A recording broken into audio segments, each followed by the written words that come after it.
We'd like to call to order today's Finance Committee meeting for November the 13th, year 2023.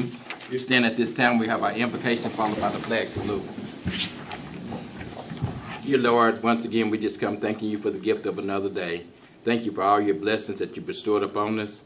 Ask that you would come into the room tonight as your community leaders have gathered together. We have decisions before us. Let all that we do be in your will and in your way. These and many other blessings we ask, give you praise and thanks for. In Jesus' name we say, amen. Amen.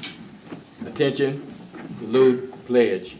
I pledge allegiance to the flag of the United States of America and to the republic for which it stands, one nation, under God, indivisible, with liberty and justice for all.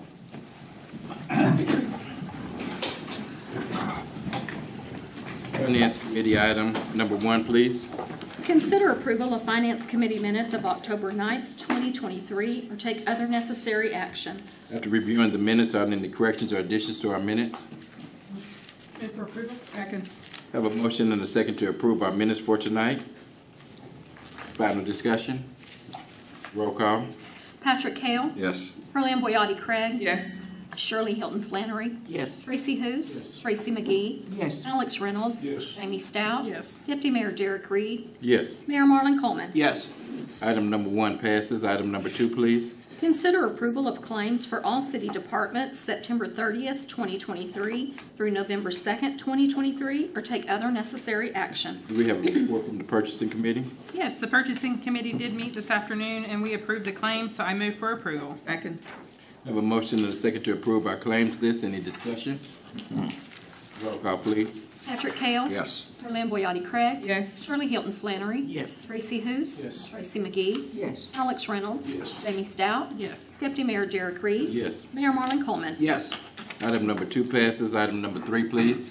Consider approval to accept lowest and best bid from Vance Brothers in the amount of $1,684,968.35 for Southeast Zone Microsurfacing, project number 2023026, or take other necessary action.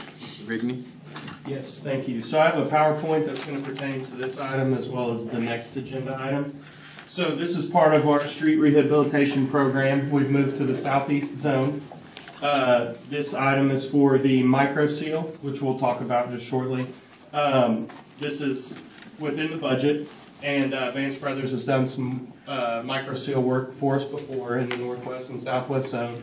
We're very happy with the product that they've given us, and we're excited to work with them again. And I'll go ahead and start on this presentation.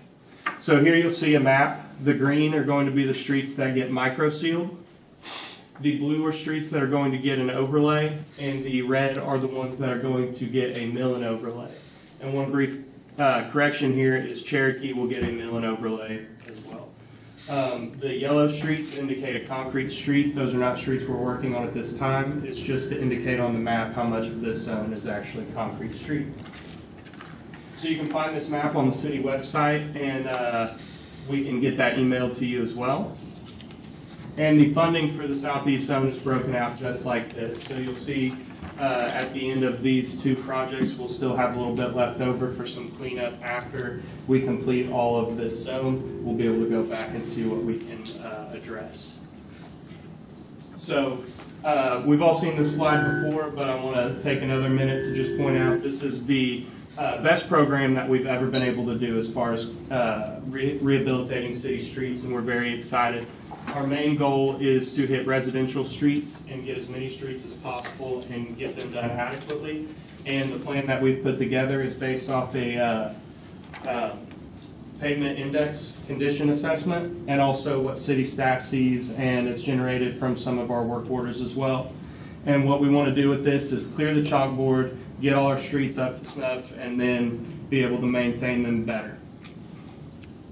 So here's how the streets or the zones are broken out as far as center line miles. Now this is not the amount that we're going to repair in each zone. This is just how they're broken out to show that some zones are bigger than others, for a total of 310 center line miles.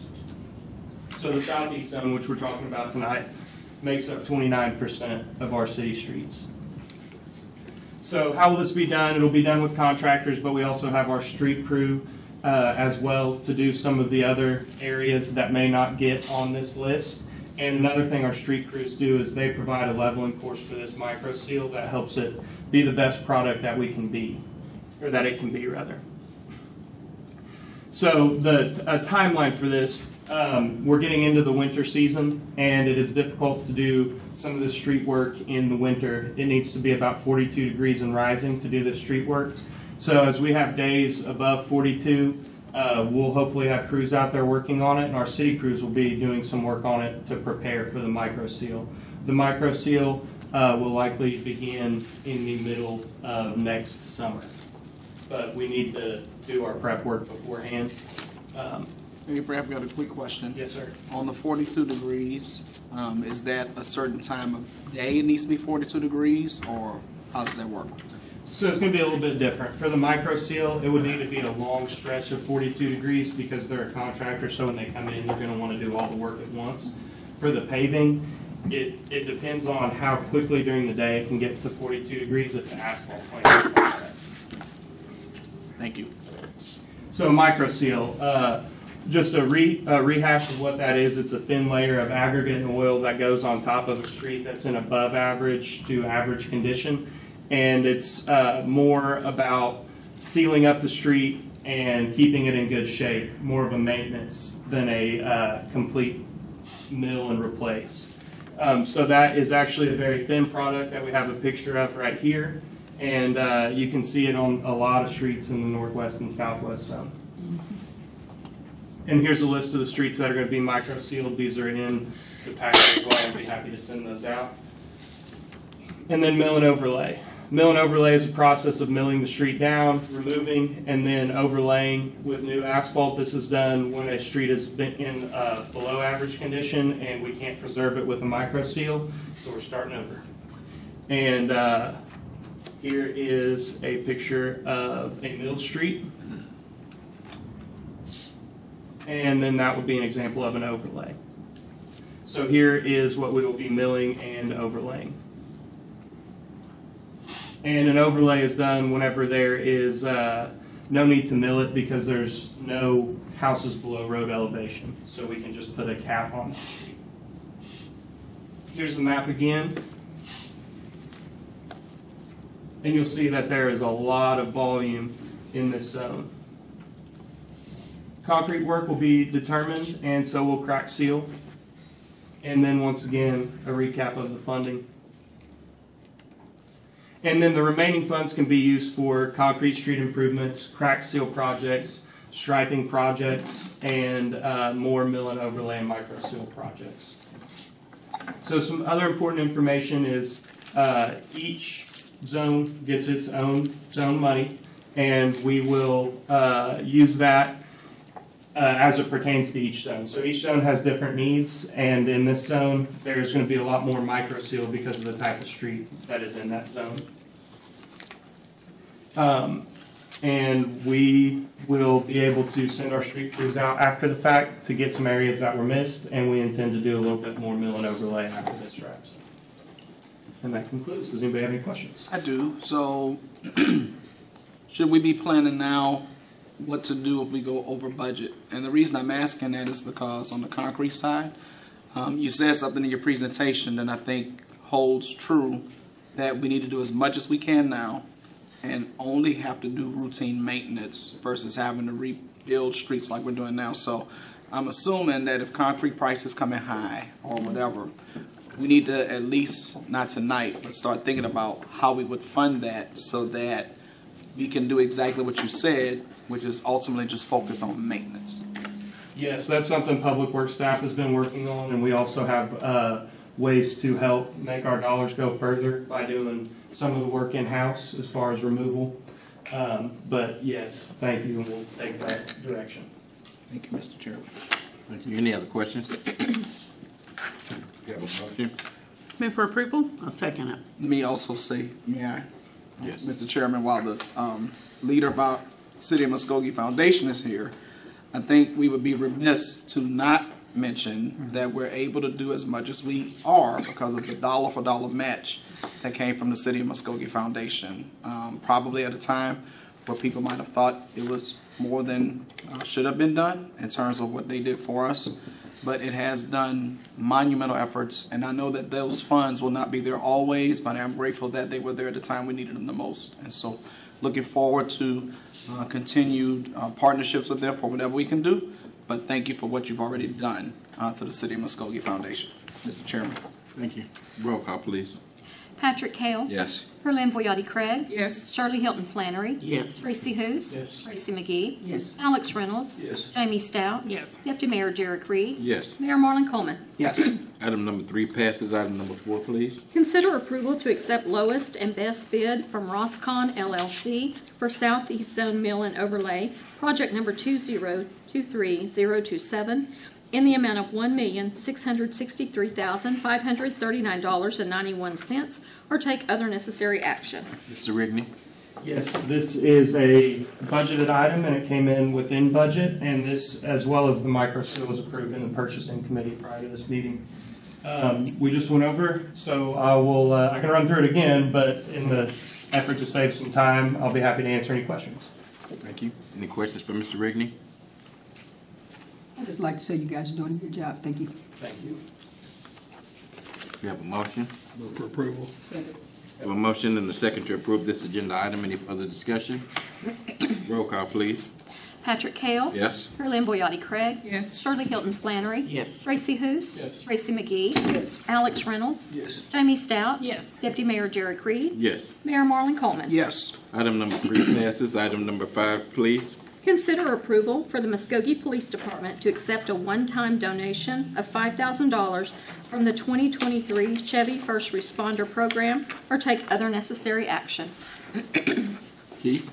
Yes, this is a kind of just out of the blue. We were selected by Chevrolet as a first responder department in Muskogee for this $5,000 donation, and also it could be increased by another $500 based on officers or public taking test drives. So we just found out about it. It was kind of a last minute deal, so we're excited about it. Happy to answer any other questions. Any questions for Chief Teehee? Move for approval? Second. We have a motion and a second to approve this agenda item. Any further discussion? Roll call, please. Patrick Hale. Yes. Perlin Boyotti Craig. Yes. Shirley Hilton Flannery. Yes. Tracy Hous. Yes. Tracy McGee. Yes. Alex Reynolds. Yes. Jamie Stout. Yes. Deputy Mayor Derek Reed. Yes. Mayor Marlon Coleman. Yes. Item number 5 passes, and that is our final item on the Finance Committee. With that, I'd like to welcome everyone to tonight's Public Works Committee for November 13th, 2023. Item number 1, please. Consider approval of Public Works Committee minutes of October 9th, 2023, or take other necessary action. Everyone's had a chance to review the minutes. Do I have any discussion or motion? Move for approval. Second. I have a motion and a second. Roll call. Patrick Hale. Yes. Perlin Boyotti Craig. Yes. Shirley Hilton Flannery. Yes. Tracy Hous. Yes. Tracy McGee. Yes. Alex Reynolds. Yes. Jamie Stout. Yes. Deputy Mayor Derek Reed. Yes. Mayor Marlon Coleman. Yes. Item number 1 passes. Item number 2, please. Consider approval of proposed ordinance number 4215A, an ordinance amending the City of Muskogee Code of Ordinances, Chapter 54, Offenses and Miscellaneous Provisions, Article 7, Smoking and Tobacco, Section 54-313, Receipt of Tobacco Products or Vapor Products by a minor, providing for repeal or severability and setting an effective date, or take other necessary action. Ms. Bonehammer? Thank you, Mr. Chair. At this time, I would like to have my Deputy City Attorney, Austin Witt, present this item. Good evening, Mayor and Council. Proposed ordinance 4215A is amending city ordinances regarding youth tobacco use. The state legislature has again removed regulation of youth tobacco violation from the ABLE Commission back to the courts. This amendment places authority back in the municipal court to enforce state law and our own ordinances regarding minors in possession or use of tobacco. An additional amendment that's based on the statute is a requirement for any minor offender to take part in a tobacco use cessation program. There are programs sponsored by the state, and I believe I was told right, the school is also starting their own program as well. That'll be available to students and other minors who are convicted in our court. I'm happy to answer any questions. Mr. Chairman. Yes. Look, one question I have is, what was it costing the state to do this before they put it back to the municipalities? Oh, is it costing the state? I could not tell you on that one, Mayor. Because I'm curious to know if there's any offsets. So in other words, if the state's saving a bunch of money, sending it back to the cities, are we able to recapture some of the costs that we're going to have now that we're taking it back? Or being gifted it back? So I know the underlying reason it was pulled from the ABLE Commission was a lack of enforcement. I don't know that it was an actual cost issue. The ABLE Commission is the Alcohol Business License Enforcement Division. It's actually more so focused on the businesses selling the alcohol and tobacco to minors than it is the minors that are found using the alcohol and tobacco. Because of the lack of enforcement, I believe that was the legislature's driving decision, not necessarily a cost-based decision. And should we be trying to accumulate or designate resources so that we can have ample staff to be able to enforce it ourselves? Or do we have that capacity now? I cannot speak to that directly, Judge. I'm not sure. I think Ms. Stonehammer has. Stonehammer? I actually have a comment, if I may. We are able to enforce it to a certain extent because our police officers can issue citations. We have a court system that is set up to enforce that and to make sure these kids get into these programs. We had a meeting last week with Judge Tony Bradley Smith and all of us on enforcement of this very ordinance. Okay.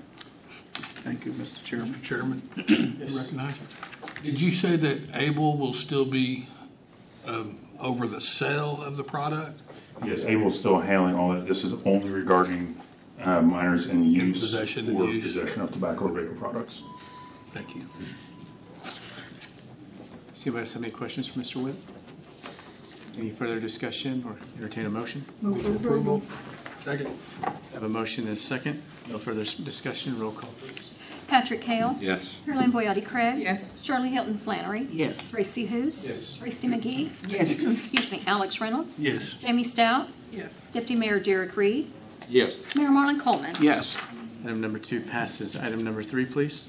Consider approval of ordinance number 4216A, an ordinance amending the City of Muskogee Code of Ordinances, Chapter 18, Building and Building Regulations, Article 3, Building Code and Regulations, Section 18-188, Public Nuisance Review Committee established and created, composition, meetings, promulgation of rules, Section 18-190, duty to serve as administrative hearing board on certain matters, and Section 18-191, appeals, providing for repeal or severability and setting an effective date, or take other necessary action.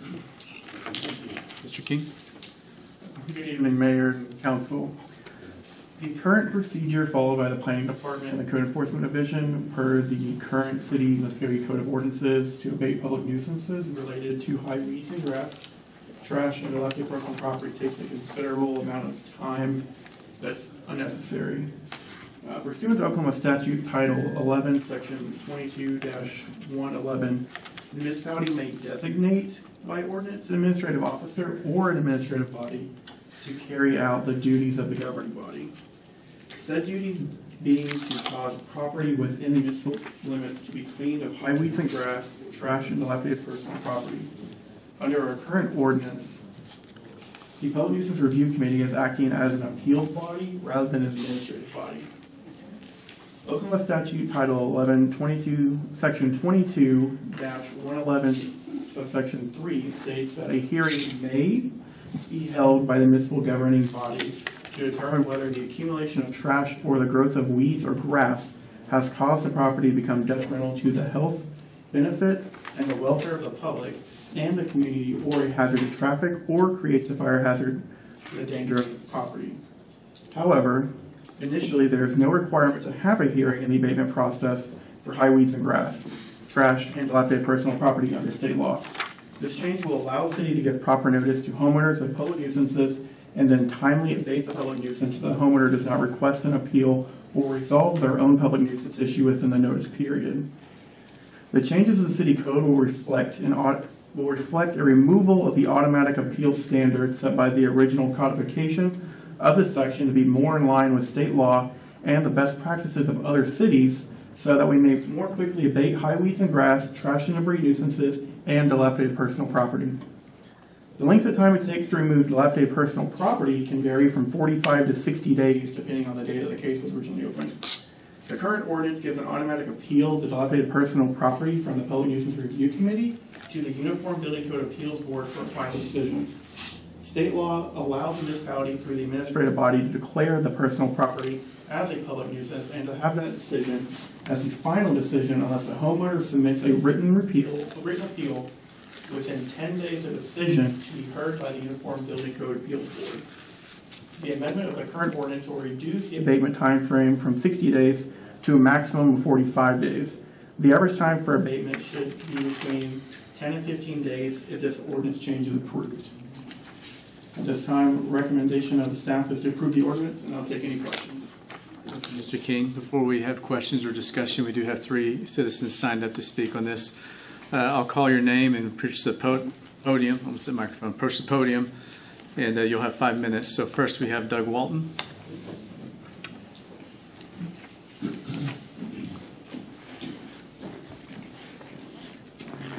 Hello, Council and Mayor. I didn't know I was going to go first. I'd rather them go first, but I'm happy to be here with you.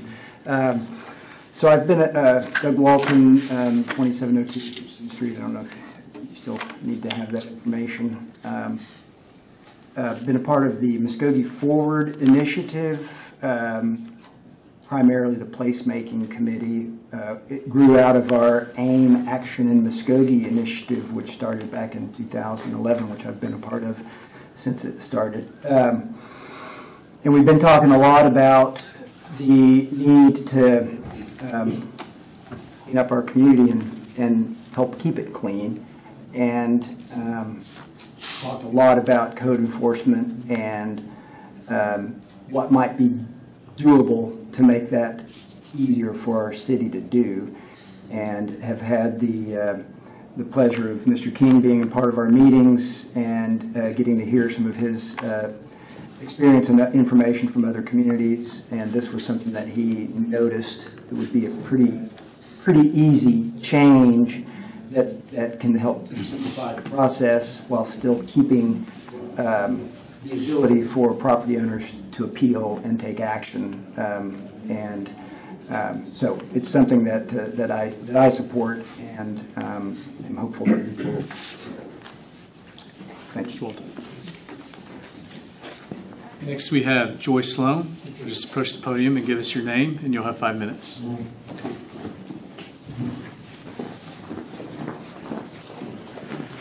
Hello, I'm Joyce Sloan. I live at 3001 Hilltop Avenue in Ward 2 in Muskogee. And I echo everything that Doug said, except I would like to say that I am one of many community members on several of these committees. I chair the placemaking committee. And, you know, what we hope is that the trajectory of making the community one that people want to come and live and work and play, and doing that means we have to find ways to make it more aesthetically pleasing to people. So I'm just here asking for your support and advocating for these changes for the codes. Thank you, Ms. Sloan. Next we have Ren Stratton. Please approach the podium and give us your name, and you do not have to give the address any longer, so just your name. Ren Stratton. There you go. Thank you for this moment, and I'll make it fast. Again, every time that you go in any format and you talk to the citizens about what they want for this community, they will tell you they want it cleaned up. So we see this as a way that we can support Mr. King and his doing a great job, and we hope that you too will support these changes. Thank you. Mr. Yes, Mr. Miller. So if I may, I do want to, we've given credit to the placemaking committee, and I want to thank them for giving us feedback. And Mr. King and Katrina Bonehammer, your city attorney, worked on eliminating ways that artificial barriers to us cleaning up the city as fast as possible. So I do want to make sure that we give credit to Katrina as well as Mr. King and the placemaking committee for putting the input and then giving us the drive to make sure we got it over the finish line and being here tonight. I really appreciate it. Thank you. Any further discussion or any questions from the council? I'd entertain a motion. I move for approval. Second. I have a motion and a second. No further discussion. Roll call, please. Patrick Cale. Yes. Lynn Boyati Craig. Yes. Shirley Hilton Flannery. Yes. Reese Hoos. Yes. Reese McGee. Yes. Alex Reynolds. Yes. Jamie Stout. Yes. Deputy Mayor Derek Reed. Yes. Mayor Marlon Coleman. Yes. Item number 3 passes. Item number 4, please. Consider approval of ordinance number 4217A, an ordinance amending the City of Muskogee Code of Ordinances, Chapter 18, Building and Building Regulations, Article 9, Uniform Building Code Appeals, Section 18-487, Ex Officio Members, Section 18-488, Meetings Procedural Rules, and Section 18-490, Powers and Duties, providing for repeal or severability and setting an effective date, or take other necessary action. Mr. King. This proposed amendment to the City of Muskogee Code of Ordinances, Chapter 18, Sections 487, 48, and 490, restructures the ex officio members, replaces the secretary with an office administrator, sets meetings, and removes appeals for weeds and grass and trash and dilapidated personal property, which leaves these items under the purview of the Public Nuisance Review Committee. The proposed amendment further removes the automatic appeal from the Public Nuisance Review Committee to hear appeals on dilapidated personal property. The removal of this language allows for the Public Nuisance Review Committee to review the findings of the code official and take action on the removal of dilapidated personal property, which then, upon a written appeal within 10 days, may be heard by the Uniform Building Code Appeals Board. So with that, the staff recommends approval of the ordinance, and we'll take any questions. Thank you, Mr. King. Any questions from the council? Yeah, can you give us an example of that? Got a little bit more of this. So you're saying that small officials replace the secretary, with the office administrators set meetings, I get that part. Down here, dilapidated structures, trash and grass, who makes that call right now? The code enforcers? Yes, so right now the process of the removal of weeds, grass, trash, and dilapidated personal property is the code official will be either notified or they'll notice it when they're out on their rounds and they'll write up the case. And before, it was going to the Public Nuisance Review Committee as an automatic review of those items, with automatic appeals being sent to the Uniform Building Code Appeals Board, where it's just an unnecessary amount of time and artificial procedures that we impose upon ourselves, which under state statute would protect us in the ways that we're trying to change this now. That way we can get these items cleaned up in a timely manner, and we can also make notice that our community is being cleaned up. The city is taking a proactive response to making sure that we're cleaned up and that we're an attractive place to live. That's what I wanted to know. Thank you. Any further questions? I'd like to entertain a motion. Move for approval. Second. I have a motion and a second. No further discussion. Roll call, please. Patrick Kell. Yes. Carolyn Boyati Craig. Yes. Shirley Hilton Flannery. Yes. Tracy Hous. Yes. Tracy McGee. Yes. Alex Reynolds. Yes. Jamie Stout. Yes. Deputy Mayor Derek Reed. Yes. Mayor Marlon Coleman. Yes. Item number 4 passes. Item number 5, please. Consider approval of ordinance number 4220A, terminating the defined benefit pension system known as the Defined Benefit COLA Plan for retirees only for the City of Muskogee, Oklahoma, adopted by ordinance number 3412A on February 24th, 1997, as amended, directing the distribution of excess assets, providing for severability and repealer, and declaring an emergency.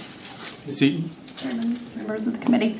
The Oklahoma Municipal Retirement Fund maintained a qualified retiree-only defined benefit plan for the City of Muskogee, which started in February of 1997. This action item is to close the old defined benefit retiree-only plan because the last of the Muskogee's liabilities had been paid and there are no pensioners left to pay. All eligible retirees have been paid in full and are sadly now deceased. The residual assets that were set aside to pay for the plan's liabilities now belong to the city, and this action is to terminate the old plan to process the payment and direct the distribution of excess assets. And staff recommends approval. Happy to answer any questions. Ms. Eaton. Does council have any questions for Ms. Eaton? I do, Mr. Chairman. Yes. When we say direct the remaining assets, direct them where? Normally, the OMRF will pay it back to the general fund, and then it's up to the city to determine where those funds go. And how much are we talking about? It is approximately $37,000, and that was as of September 30th. Thank you. Any further questions for Ms. Eaton? I'd like to entertain a motion. I have a question. Ms. McGee. On the 37,000, have we decided, is going back to general fund, or can we get with the city manager to maybe use that funding somewhere else? It is has not been decided yet. So when it's in the general fund, it can be used for any governmental purpose? Hey, Ms. Beard. Move for approval. A motion, a second? Second. A motion is second. No further discussion, roll call, please. Patrick Hale. Yes. Carolyn Boyati Craig. Yes. Shirley Hilton Flannery. Yes. Tracy Hous. Yes. Tracy McGee. Yes. Alex Reynolds. Yes. Jamie Stout. Yes. Deputy Mayor Derek Reed. Yes. Mayor Marlon Coleman. Yes. And then we need another motion to declare this as an emergency. So moved. Second. Motion is second. Roll call. Patrick Hale. Yes. Carolyn Boyati Craig. Yes. Shirley Hilton Flannery. Yes. Tracy Hous. Yes. Tracy McGee. Yes. Alex Reynolds. Yes. Jamie Stout. Yes. Deputy Mayor Derek Reed. Yes. Mayor Marlon Coleman. Yes. Item number 5 passes. Item number 6, please. Consider approval of resolution number 2964, declaring the property located on the north property line of 1226 South 20th Street within the city of Muskogee as surplus property or take other necessary action. Mr. King. So this is a piece of property that is owned by the city that we have not declared surplus, that the property owner next door would like to purchase from the city. However, in order to follow our procedure, we have to get it declared surplus by the city council first. And once I take my presentation up, I will run through what we're doing.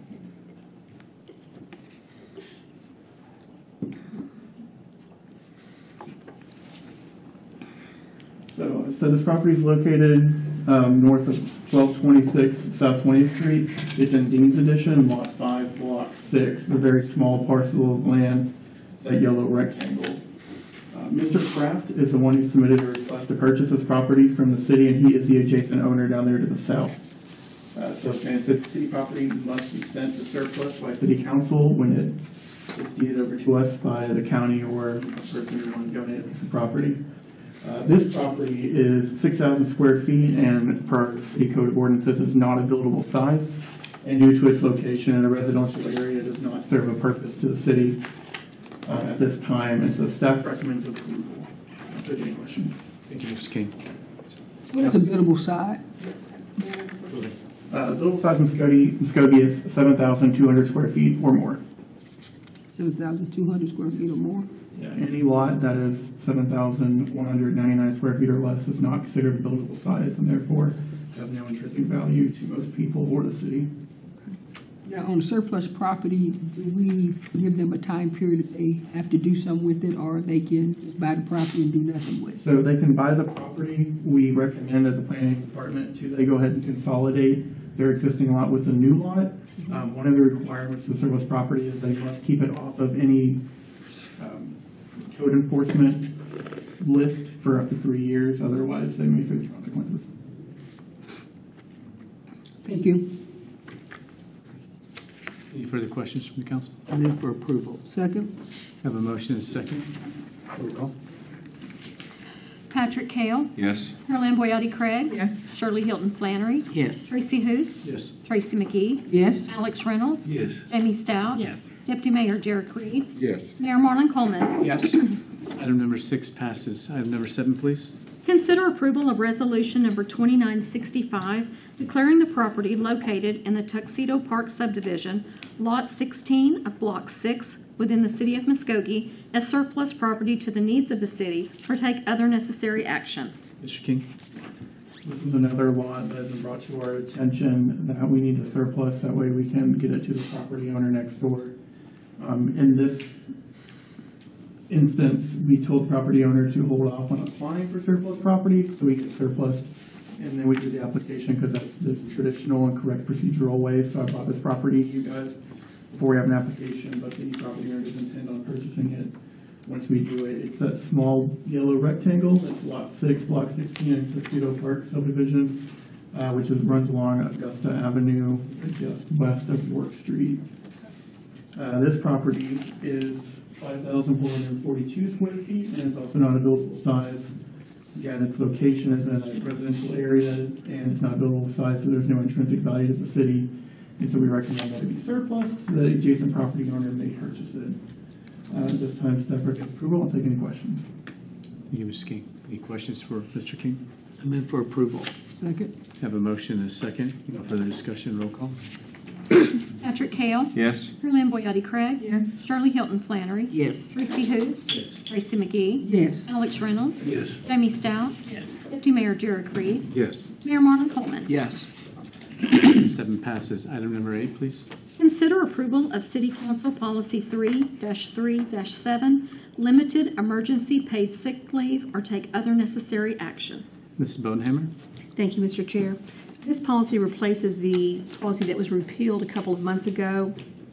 And what that other COVID policy leave was, an employee who was sick with COVID could receive up to 12 weeks of paid sick leave.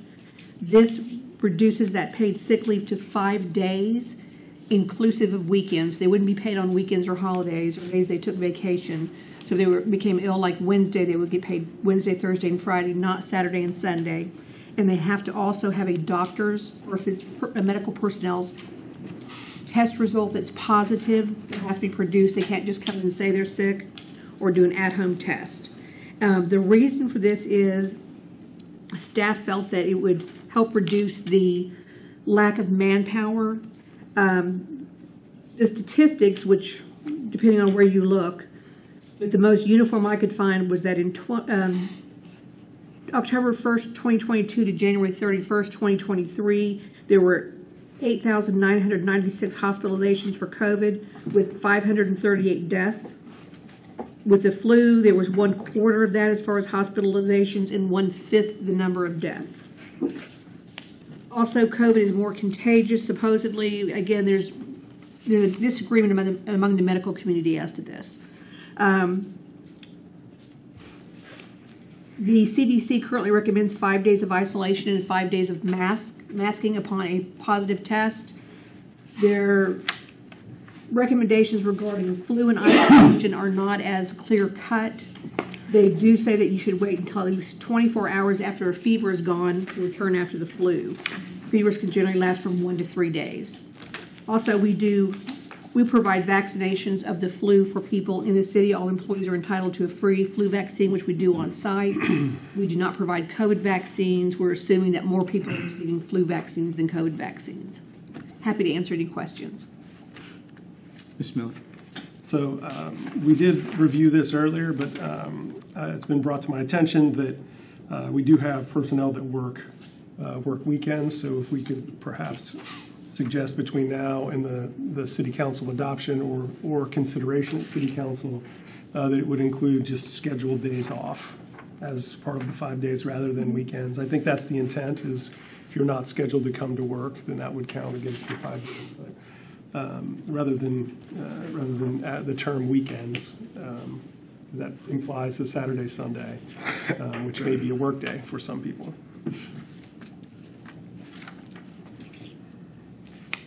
Mr. Chairman. Yes, Mayor Coleman. Ms. Bodenhammer, do we have any data that shows how many employees are using COVID sick leave now? And if they are, how many days are they using? So are they using the full 12 weeks? Are they using 5 days, 10 days, 7 days? My understanding, and we might ask Ms. Eaton this, I believe I was informed that we've had just a handful of people using the COVID leave policy that we had previously, so it's not anything that's being abused. We have had city workers show up to City Hall with COVID, which then caused some other employees in their department to have to miss work also, which is what our concern is, I think.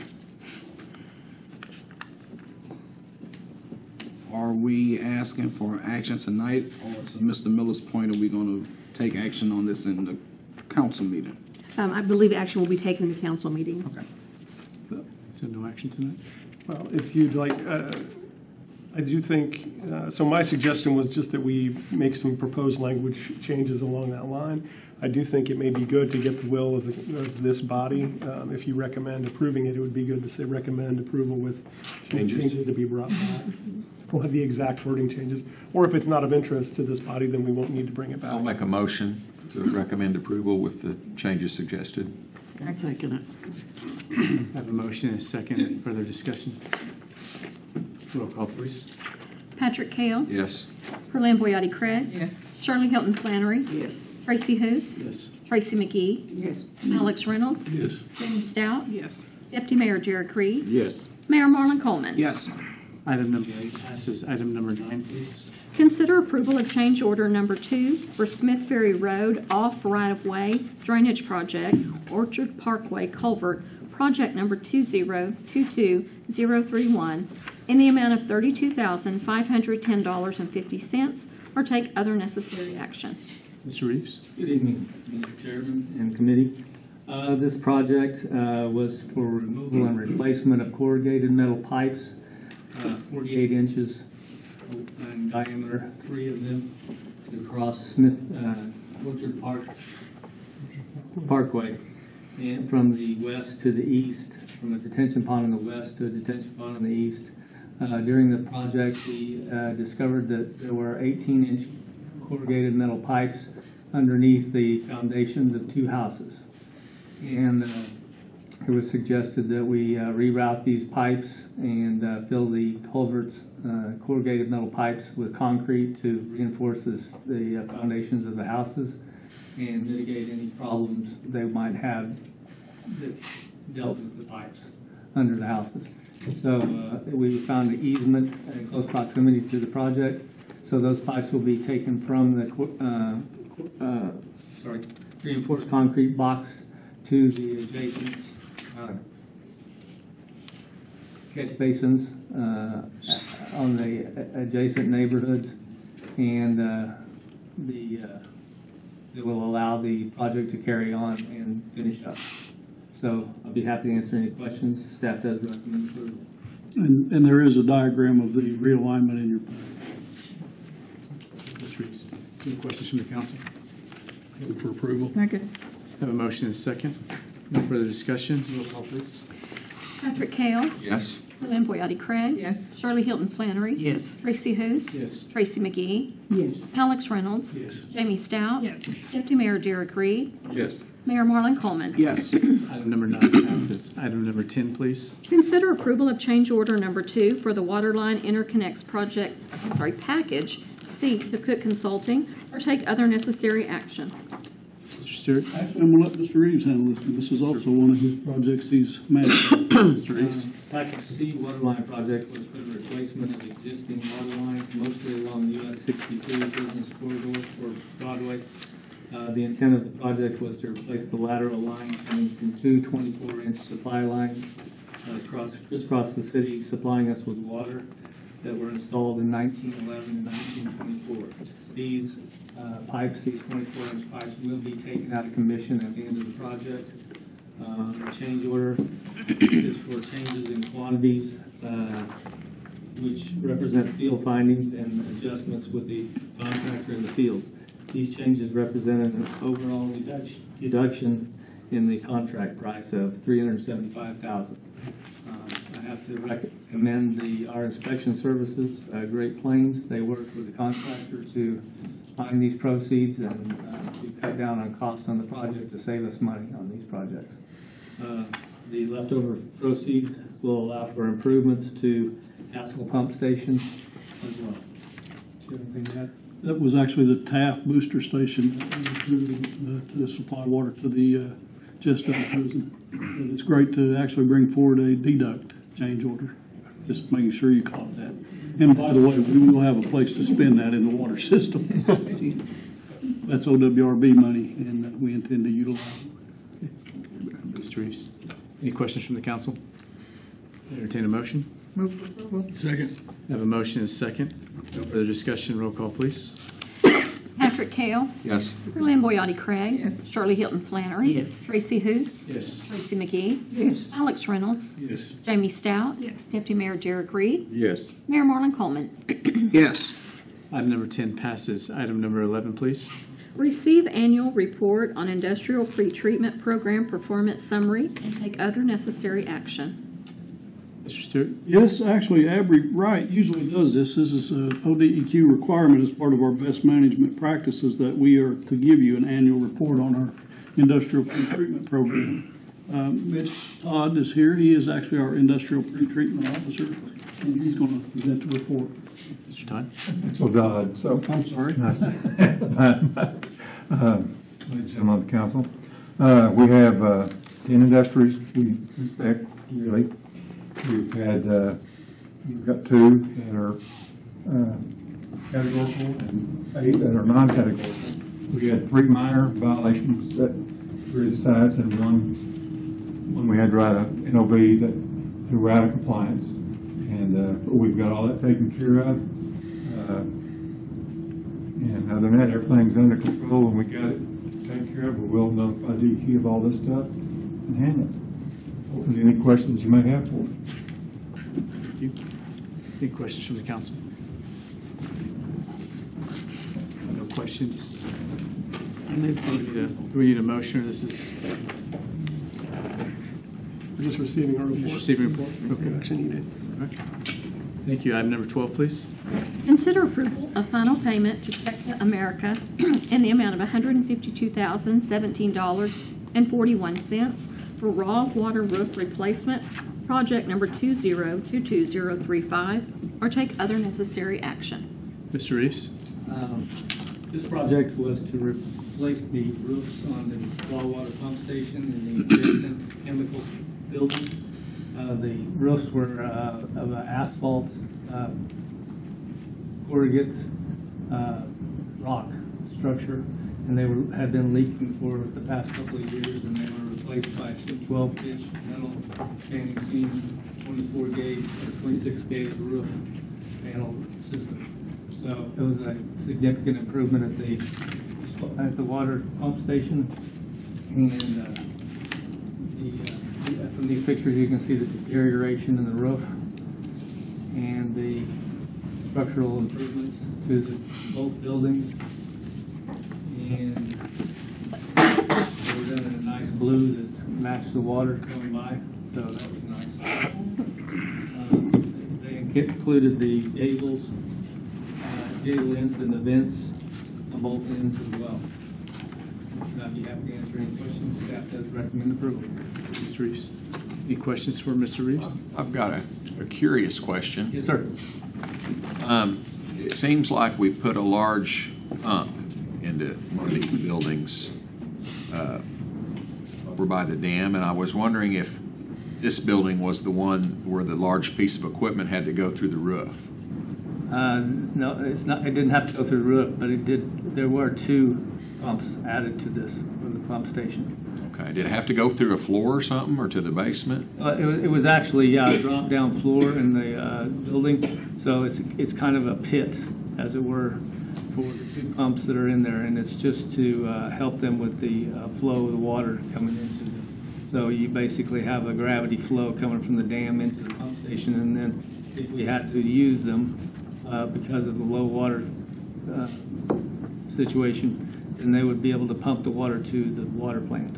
Okay. And I was just curious if this was the same. Councilor Campbell, the pump you're speaking of is the one that we're replacing at the water treatment plant. Okay. And we did purchase it a while back, and it was due to come in November, which it should be in soon. I'm being told now December on its arrival. We are going to have to lower it through the roof. Okay. I guess got into confused. the basement of the water plant. Okay. So. Yeah, it's a big project. Thank you. Mr. Reeves, entertain a motion. Motion, have a second.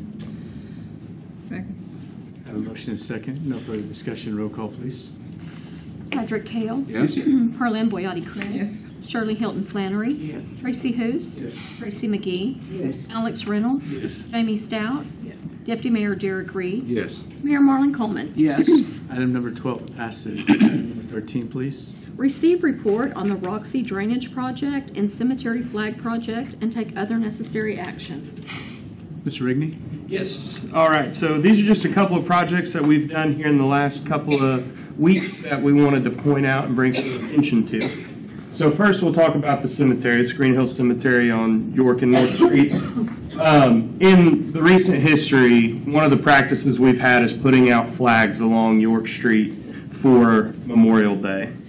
And we wanted to make sure we continued that tradition and make it better by putting flags out for not just Memorial Day, but the 4th of July and Veterans Day as well.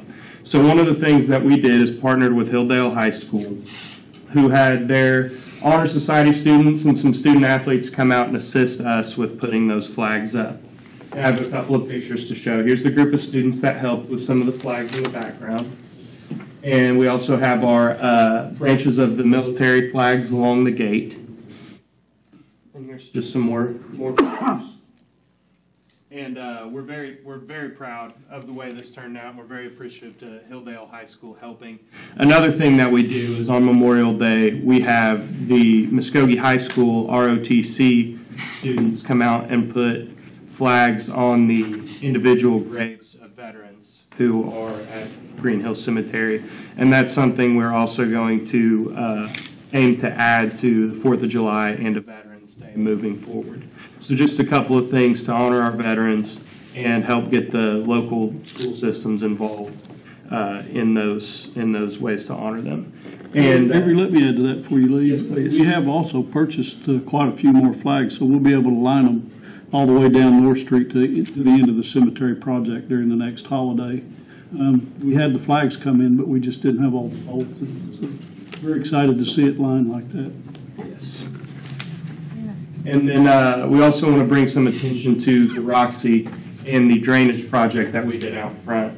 So the Roxy had some stormwater issues due to the wake from splashing when cars drove by. It would get into the front door. That has to do with the crown on the street being higher than the curb. To combat this, the city used a slotted drain for several hundred feet on the north side of Baltmolgie in front of the Roxy. And we also rearranged some of the plumbing in the catch basins to make sure we got it to the furthest point to the biggest box to get it to the largest drain to drain as quickly and efficiently as possible. So slotted drain is something that's new to the city. We've only used it a couple of times in a few other smaller applications, but we felt that it would look and be really effective in this area. So you can see on the slide, if you look at the face of the curb, where the face of the curb meets the street, there's a slotted drain that leads to a pipe that goes the length, not the entire length of the block, but from 3rd Street to a few feet past the Roxy. That increases our surface area for water to drain by quite a bit when you add up that 1 inch wide by several hundred feet long. Here's another picture of it going the other way. This was a joint project between a contractor and city forces. So a contractor did the stormwater work and the city did the asphalt work.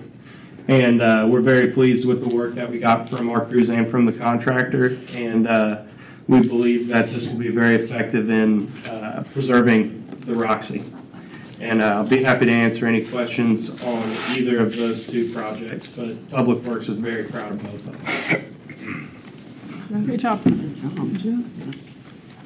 Thank you. No actions necessary on this item. Any questions? All right. Item number 14, please. Discuss the 2024 meeting schedule for City Council and Public Works and Finance Committees as per City Code 2-20 and Council Policy 1-2 and provide necessary direction to staff. Mr. Miller?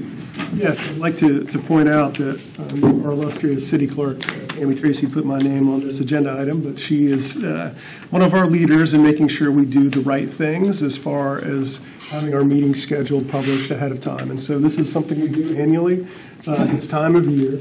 And so we're doing it now in a committee meeting to have a discussion about, do we want to keep the same schedule that we currently have? Do we want to look at alternative schedules? If so, what are they? Our last scheduled council meeting of the year is here in November. And so if we want to make any changes, we would need to adopt it at our November council meeting. Or if there's a special call meeting in December, we may be able to do it then. But knowing that we only have one council meeting scheduled the rest of the year, we want to give the council this opportunity to discuss the schedule for calendar year 2024 and give direction to staff so we can prepare appropriate items for the council meeting on the 27th. Thank you, Mr. Miller. I would remind, Mr. Chairman, Mayor, I would remind the council that we also always have the power of doing a special call meeting.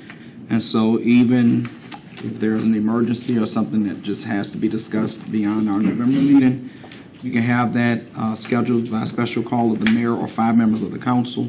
And we also have the opportunity to do that with the incoming schedule for 2024 as well. I think it's worked well so far, and those are my thoughts, Mr. Chairman. I neglected to point out that we did include, if we kept the current schedule, what that would look like for next calendar year. That is in the background of your agenda item. Now, to understand, this is something that we're not going to necessarily discuss this evening.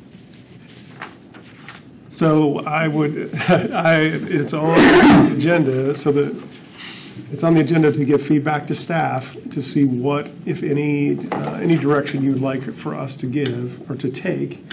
There's not a vote anticipated. This is a council meeting. This is a committee meeting, so this is not a final. We're not asking for a final vote. We're asking, do you have any direction you want to give us before the council meeting on November 27th regarding the council meeting schedule for next year? Because if so, it's a perfect time for the 9 of you to discuss it amongst yourselves about what you would like that schedule to look like in the future. I think that the schedule that we've had this last year has worked out great. My thoughts are that we need to attend meetings every week. Part of my concerns are we're not necessarily as new business friendly as we could be. When we have a developer come in or somebody try to put in a new facility or purchase some new property for a project or what have you, a lot of times within that process we put demands or qualifications on something, so somebody has to go back and then come back and then go back. And I think we've had instances where somebody's been 2.5, 3 months in trying to get a project done only because we didn't have meetings enough to satisfy him early enough. And my last observation is, if we're going to be taking on the responsibility to be a council person for the city of Muskogee, I think we're working for the city and we want to do the best for the city, and we ought to be prepared to have meetings. One benefit of more meetings is they'll be shorter meetings, and if we were going to have 4 meetings a month, I might suggest that we stagger them, where you've got a Monday meeting, a Tuesday meeting, a Monday meeting, a Tuesday meeting for people with long weekends. But those are just my suggestions, and those are just my thoughts. Mr. Chairman, I agree with Ms. Stout that I think this calendar has worked well. I think that for purposes of development, the staff offices remain open no matter what, whether the council meets or not. And I remember when we had this conversation, it was one of the things that was of concern to staff also, that we were getting, at least with the current calendar, we're getting as much done now as we were when we were meeting every week. And it was a bit of confusion sometimes. We met on a Monday, and then the next time met on a Tuesday. And what we've been doing now has been working pretty seamless. If there's a concern that businesses are not able to get stuff done, I would suggest that that's not when business is done during the council meeting. That business is done staff to staff and office to office, and that if we have concerns brought to us by staff, which Mr. Miller has done a good job in notifying us that we need to have a special call, we need to do something extra, something additional in addition to the calendar. Certainly we've done that, and probably this year more than others. When it was appropriate, we have exercised our right to do a special call in a way that minimized staff's need to be in attendance at a meeting every week. Certainly, those who have young families, it has definitely been a benefit to them. And we're not here every week, and certainly if we need to do more, we also have the power of special call, which we've done at times when it's not been a regular Monday night. We have had off Monday nights or even lunchtime meetings to accomplish the business of the city. And so I think that what we've been doing is fine.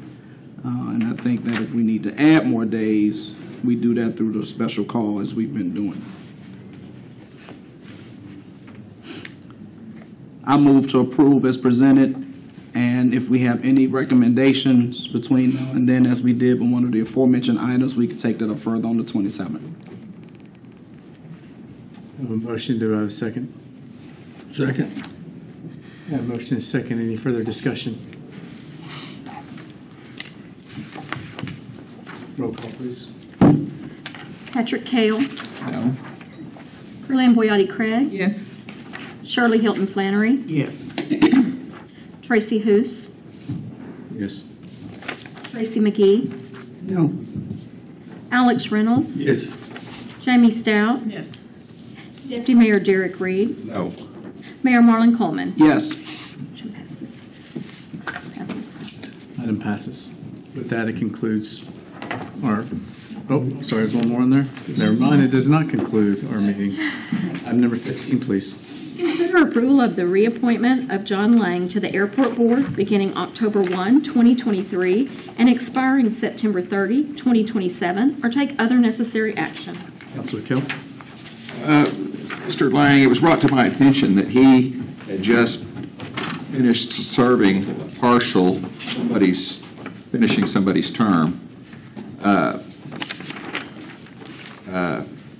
He appears to have a generous but genuine interest in participating, and has been an asset to the board.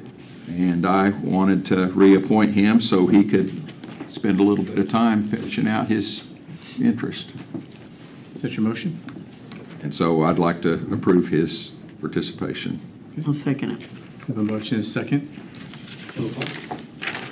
Patrick Kale. Yes? Kerlan Boyati Craig. Yes. Shirley Hilton Flannery. Yes. Tracy Hoos. Yes. Tracy McGee. Yes. Alex Reynolds. Yes. Jamie Stout. Yes. Deputy Mayor Derek Reed. Yes. Mayor Marlon Coleman. Yes. Item passes. With that, that concludes tonight's Public Works meeting. We will now call to order the special call meeting of the Muskogee City Council for November 13th, 2023. Roll call. Mayor Marlon Coleman. Here. Deputy Mayor Derek Reed. Yes. Jamie Stout. Alex Reynolds. Here. Tracy McGee. Tracy Hoos. Here. Shirley Hilton Flannery. Here. Kerlan Boyati Craig. Here. Patrick Kale. Here. Thank you. Item number 1.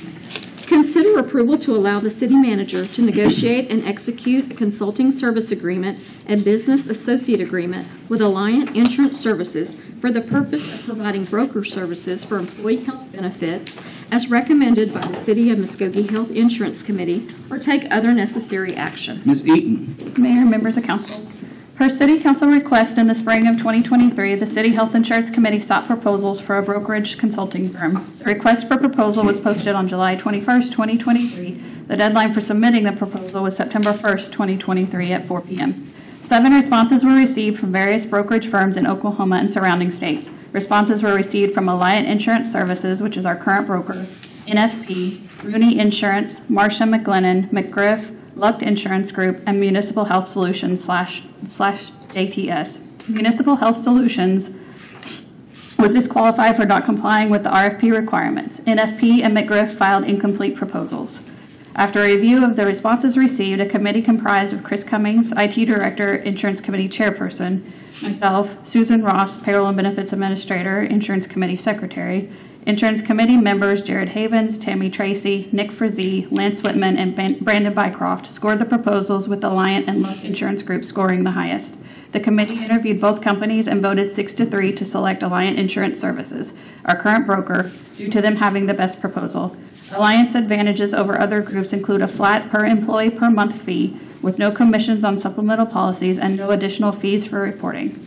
Staff recommends approval, and I'm happy to answer any questions. Do we have any questions for Ms. Eden tonight, or any discussion from this body?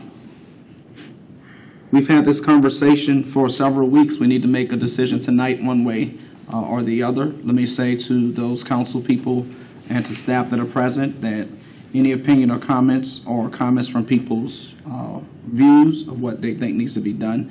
An opinion is not a lack of deference towards the committee, and we hope that the committee's opinion is not a lack of deference towards the council.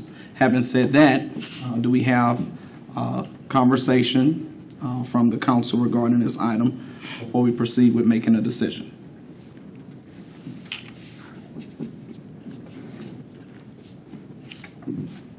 I think that we've had a wonderful opportunity with these conversations.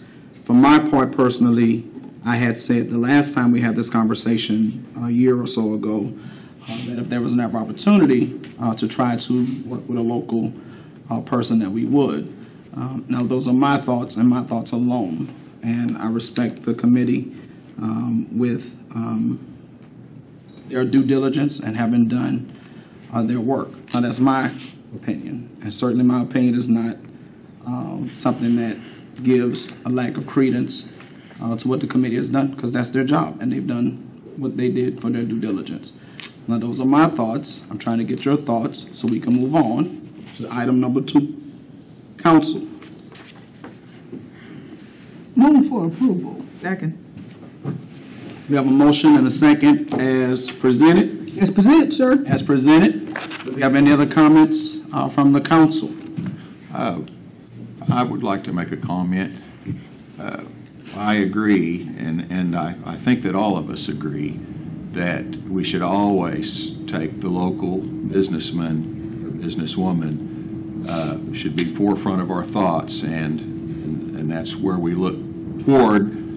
If it doesn't work out, it doesn't work out, but we should take doing business with local folks here very seriously.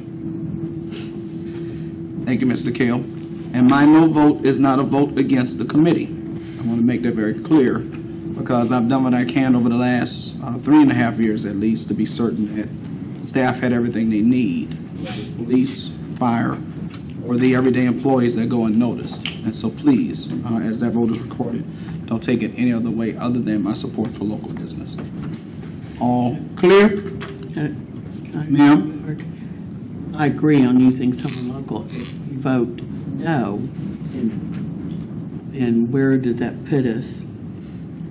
If the motion fails, we'll entertain a substitute motion. If the motion passes, we move on. Okay, so then another motion will take place if this is... If this motion is defeated. So a yes vote is as presented by staff. A no vote says otherwise. How much time do we have to approve this? Running up on y'all. We really need to start planning for next plan year. Our plan year starts in May, but planning needs to start around late December, early January. I would say tonight is the night, one way or the other. Staff's recommendation or the option, I'll say B, that was on the list. And you chose the current, so I'm clear, the insurance provider because of? They had a flat per employee per month fee, and they did not charge commission on supplemental policies, and no additional fees for reporting.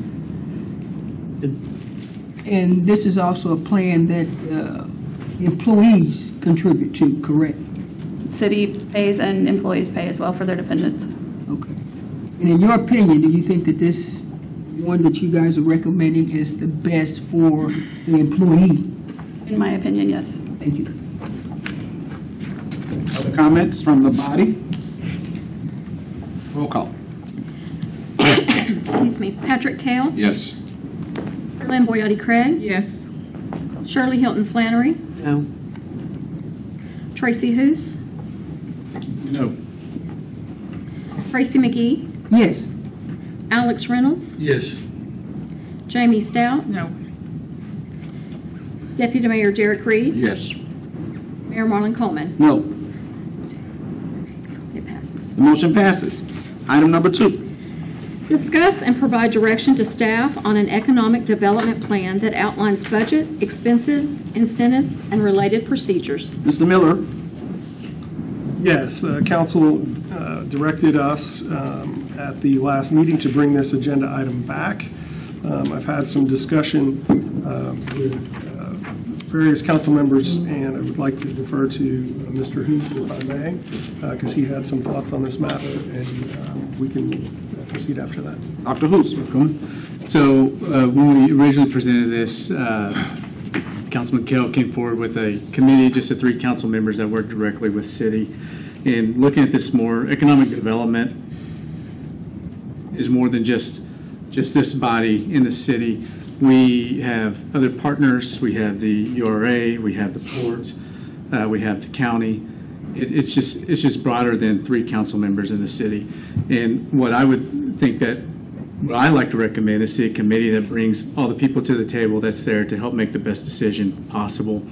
And even potentially include citizens in the private sector, because a lot of times different business perspectives does play a part in how we do things or how we should proceed. This will bring a diverse perspective, fostering better collaboration between our local and county and the other agencies that we do our economic development with. I feel like sometimes the right hand doesn't know what the left hand's doing. You know, the port's waiting on the city to do this, the city's waiting on the port to do this, the URA is saying that no. So we need a deal where we can foster better communication between all these groups. What I'd like to see is staff come back with a proposal on how these committees could work. Would it be a working committee that would be that wouldn't have to follow open meeting, or would you rather have something where it's more a committee where it's more vetted and follow open meeting policy and have executive sessions when deemed necessary? In my opinion, this would lead to more effective policy recommendations for our economic development than just a 3 council committee alone. I may be the only one that says this, but I would like to look at, I just feel this would give a platform for a more sustainable solution and would end some duplications of services, and also would allow us to foster better communication between each of the agencies.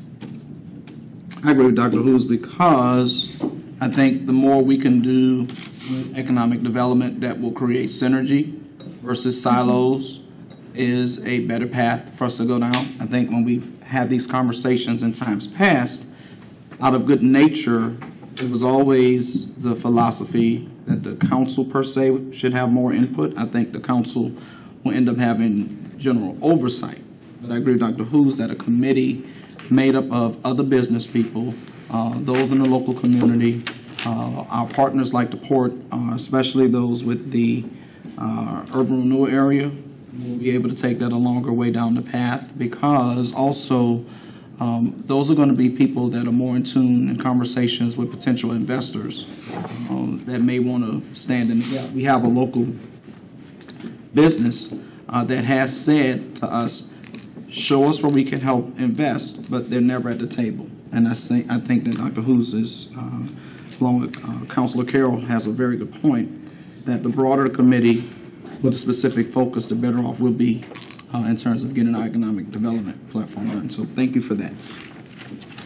Dr. Hughes, is that a motion, or what do we need? I think it could be more direction to staff, to something that we could come back with. So come back, so that we come back and look at it. Yes. I agree. Body fine? Yes, sir. Item number 3 will be, you can read it, I guess. Receive, report, and discuss the topic of youth services as presented during the public comment period at the City Council meeting of October 23rd, 2023. We have been working with Ms. Cassica on furthering her presentation because of the passion she has for youth services. She did notify staff that she's still putting her presentation together, and so we're not ready to have that conversation on this item. So we will strike number 3 and go to item number 4. Consider an executive session to discuss and take possible action on the following.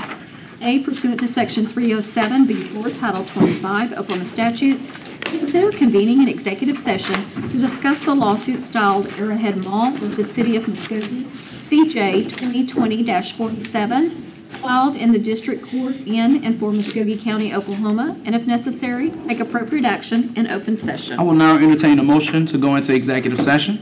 So moved. Second. We have a motion and a second to convene into executive session. Roll call.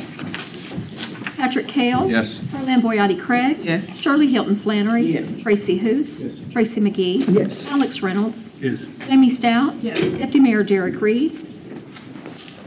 Yes. Mayor Marlon Coleman. I'm going to pause like Deputy Mayor. Yes, we now convene into executive session. Those who are not party to the session, please excuse yourselves at this time.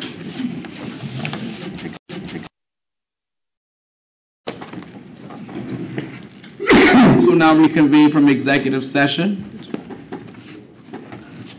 Roll call. Mayor Marlon Coleman. Here. Deputy Mayor Jared Reed. Here. Jamie Stout. Here. Alex Reynolds. Here. Tracy McGee. Here. Tracy Hoos. Here. Shirley Hilton Flannery. Here. Lynn Boyati Craig. Here. Patrick Kale. Here. Ms. Bodenhammer. Thank you, Mayor. Pursuant to Section 307B4, Title 25 Oklahoma statutes, council did convene an executive session to discuss the lawsuit styled Arrowhead Mall versus City of Muskogee, CJ 2020-47, filed at the District Court in and for Muskogee County, Oklahoma. An appropriate motion at this time would be to authorize the city manager to negotiate and approve the agreement as presented in executive session. Do we have a motion to that effect? Move for approval. Second. We have a motion and a second on that item. Roll call. Patrick Kale. Yes. Lynn Boyati Craig. Yes. Shirley Hilton Flannery. Yes. Tracy Hoos. Yes. Tracy McGee. Yes. Alex Reynolds. No. Jamie Stout. Yes. Deputy Mayor Derek Reed. Yes. Mayor Marlon Coleman. Yes, the item passes. That concludes our meeting. We are now adjourned.